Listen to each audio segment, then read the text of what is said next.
Mistress of All Evil, A Tale of the Dark Fairy by Serena Valentino. Copyright 2009, Disney Enterprises Incorporated, published by Disney Press. Chapter 3. The Great Sea Queen. The lighthouse of the gods shone magnificently in the brilliant sunlight as the witches stood silently in honor of the sea witch. Pink, purple, and golden blossoms showered down on the crowd assembled to mourn the passing of a great and terrible queen. Nanny had put Ursula's remains in a ship constructed of delicate golden straw, adorned with beautiful seashells and glittering white sand. The ship sparkled in the sunlight and was reflected beautifully by the rippling water. The waves glittered with the golden straw that was mingling with the blossoms in the water.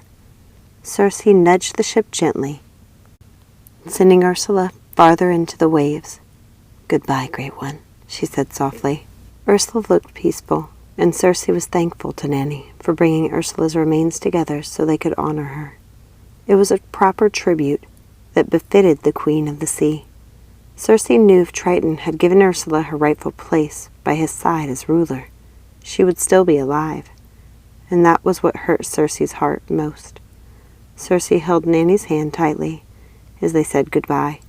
It tugged at Circe's heart to let her friend go, but she was thankful she had Nanny, Princess Tulip, and Prince Popinjay by her side. They all looked pensive as they took in the magnitude of the great loss, and it was unnoticed by anyone else, but Circe saw Popinjay had taken Tulip's little hand in his. He squeezed it gently as if to remind Tulip that he was there for her if she needed him. Circe smiled, because she knew the beautiful princess could meet any challenge that came her way without Popinjay's help. Nevertheless, Circe was happy he was there for Tulip. Triton was not in attendance. He had been warned that he was not welcome, so Circe was surprised to see that merfolk from Triton's kingdom had come to pay their respects. She had to wonder if Triton had declared his complicity to his people, and if that was why some of them seemed to be truly mourning Ursula's passing. Did some of them have pity for Ursula, or at least understand her motives after they'd heard her story? Perhaps they were simply there to see with their own eyes that the sea witch was no longer a threat. Circe didn't know. One of the mermaids from Triton's court swam up to Circe and Nanny. She was pretty, with a small pointed crown made of delicate coral. Her voice had a familiar soft ring to it. "Hello, my name is Athena," the young mermaid said. "I'm Triton's eldest daughter. He sent me here to see that his sister was given a proper funeral." She looked at the witches, who were staring blankly back at her. Out of nervousness, she kept talking. "I hope you don't mind my sisters and I being here." Nanny looked at the group of mermaids. All of them were looking in their direction, worried expressions on their faces. "If you are here to honor her, dear, then you are more than welcome." Circe looked at Athena suspiciously. "I'm surprised you're here, after everything Ursula did to your little sister." Athena smiled, but her eyes were sad. "And I'm surprised you honor her so graciously, after she nearly destroyed you." Circe could sense the young woman was conflicted. The mermaid was torn between her loyalty to her little sister Ariel and her obligation to the woman she hadn't known was her aunt. "I'm here for my father, and for Ursula, for the woman she could have been, had my father not ruined all that was good within her," Athena added. Her answer was good enough for Circe. "You're welcome here, then, Athena.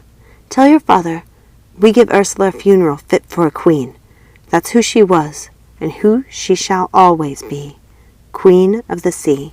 The mermaid swam back to her sisters. Together they watched a procession of ships escort Ursula's exquisitely constructed ship of golden straw farther out to sea.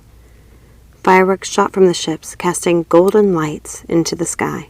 Beneath them, Ursula's ship was taken by the tides, the fine straw disappearing and releasing her remains to the sea, where she would rest forever in tranquility. Circe took a deep breath and exhaled slowly. Her old friend was finally at peace. For a moment, Circe felt at ease. She was experiencing one of those perfect moments in time when everything was beautiful, even the heartbreak, and she wished that she could live in the moment, just a little bit longer. But the present was quickly becoming the past. As she heard Nanny gasp next to her, in the distance the witches saw a large mass. It looked like a living forest, entangled by thorny vines, climbing and twisting its way toward the rocky cliff beyond Morningstar Castle. And with it came a terrible, looming darkness that harbored something sinister. Soaring above the darkness, through the turbulent clouds streaked with swirls of green light, were Maleficent's crows, the very portents of evil. Circe could feel the fearsome forest's energy with her magic. She knew the forest was not coming to destroy them. It was trying to protect Morningstar from the dark fairy. Thank you so much for listening. Remember, like and subscribe, and don't forget to ring that notification bell to keep up to date on all the new magic. Have a magical day.